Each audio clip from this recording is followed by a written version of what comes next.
Tofu by talking to a disabled person. Mr.Reddit. He calls her, says some things in Spanish that I assume was something along the lines of, "I met someone who's a graphic designer." And then he proceeds to hand me the phone. Thrown off guard, I reluctantly take it, and on the other end is a very confused girl who sounded about the same age as me and was definitely fluent in English. We both had no idea what was happening. I don't know what her father thought we were going to discuss, but the exchange that followed was a series of awkward hellos and mumbled confusion as I tried to ask what he wanted me to say to her. He just kept gesturing and saying, "Talk with her." But I wasn't prepared or comfortable talking about a job I'm new to myself, and it was obvious from her voice that she was also uncomfortable. So I just said I'm sorry and gave the phone back.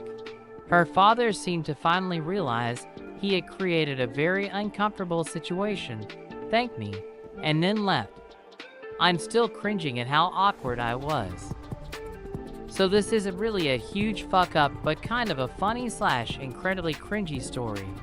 I recently moved into a new apartment and was having trouble with my washing machine, so the maintenance man came over to take a look. I happened to have my work computer open, and as he was leaving he saw I was working in an Adobe program. He asked what I do for a living, and I told him I'm a graphic designer. He immediately got very excited and asked if I could hold on while he went to grab his phone. My first thought was that he was going to ask if I could make something for him, which is something I'm used to. But instead, he comes back and starts explaining that his daughter is currently going to school for graphic design. I said that's awesome, and he asked if I could do him a favor and wait a moment while he called her. I said yes. This is where things got messy. There was already a bit of a language barrier going on because he isn't fluent in English. So I wasn't really able to ask why he wanted to call her, but I assumed he was just oddly excited to tell her he had met another graphic designer. Not the case. What he actually wanted was for me to speak with her. Background info. I'm a recent college graduate myself and have only been in the field for a couple years. I'm also very socially awkward. Tofu by telling the maintenance man what I do for a living. I am 18, work at a tourism agency where we offer visa application services. We help prepare a customer's case essentially. I've been really busy and had this one customer who needed to travel early, so I decided to take his stuff home. I'm a pretty responsible person. For example, eBay never lost a customer's document, or anything item of my own for that matter. I brought this customer's documents and passport home with me, so I could finish his application form and get him out of my workload. I've been really busy, but also just tired of working, so I'll be honest and say I've been slacking off a little. Anyways, I decided to work in the dining room as I had a guest over, and we were just chatting while I worked. Something came up and I had to go outside, so I closed empty laptop and put the customer's stuff on the side of the table. I didn't push my chair in and quickly left. I have 3 dogs. You can probably sense how this is going. When I came back, they had chewed and ripped the passports. His expired passport was just gnawed on the edges, but of course the passport he was gonna apply with, that were full of valid visas might I remind you, was missing half of its back leather side. His passport wouldn't be accepted in his application and I had to call my boss. Of course my boss was pissed and told me to call the customer and figure it out. I felt like shit. It took me an hour to muster up the courage to call the customer. And surprisingly, he was a bit understanding. Upset of course, but didn't yell or freak out or anything. My company is gonna cover the costs of his new passport, as well as not take any service charges for his application. I told my boss that any expense regarding this should be cut off my paycheck. I don't know if I've been fired or am going to. TLDR, I left a customer's passport out in the open and my dogs ate it. Had to call the customer, and we're covering his expenses for his new passport. Don't leave your passport out in the open. To food by leaving a customer's passport on my dining table. I volunteered to help set up the 5K. They placed my friend and me at the first water station. They only gave us a drum of water and 2 gallons to refill. But the real problem was the cups. They only gave us 100 cups, and there were 300 participants. When the runners started arriving, we immediately started handing out water to everyone, but it was clear that there wouldn't be enough cups. Once the cups were done, people would just give me their bottles to fill up. One family came up, and the dad handed me his bottle. I was in such a rush to give all water that I grabbed his bottle and dunked it in the water tank. One of the other volunteers looked at me, disappointed and baffled, and told me what little water left now had to be dumped. I realized what I had done, how I dumped my bare hand and this man's bottle into the water tank, effectively contaminating it. I then went to sneakily dump the water behind bushes, while the other volunteers told the runners that we were out of water. At least 150 runners did not get water until the next water station. But that water station also had few cups. In the end, there was maybe 50 people that had no drink of water at all until they arrived at the finish line. TLDR. I dumped my bare hand and a stranger's bottle into the water tank and had to sneakily throw it away while we told the runners there was no more water. Edit.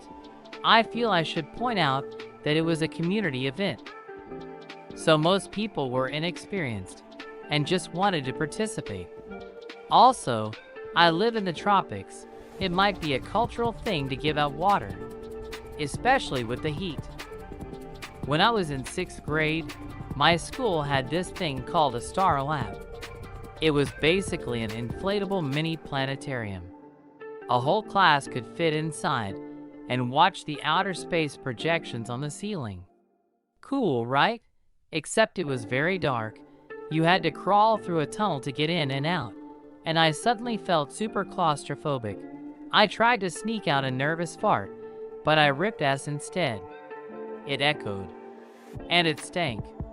Kids yelled, gagged, and fell over each other trying to get out of the Star Lab. I had just turned it into a real gas giant. In a likely violation of the Geneva Convention, the teacher ordered everyone to sit down and remain in my fart bubble until the space presentation was over. This teacher was retired military and thus completely unfazed by my weapon of ass destruction. It was dark enough in the Star Lab that no one could confirm that I was the source. That was the only saving grace. I'm not sure how much anyone learned about space that day. The take-home was, the Star Lab smelled like Uranus. TLDR, I farted in the Star Lab and Dutch oven my 6th grade class. To food by Dutch ovening my whole 6th grade class. To food and bought a haunted house next to a rapist TW suicide. SA. To food, so I bought a log cabin on 10 acres in Texas.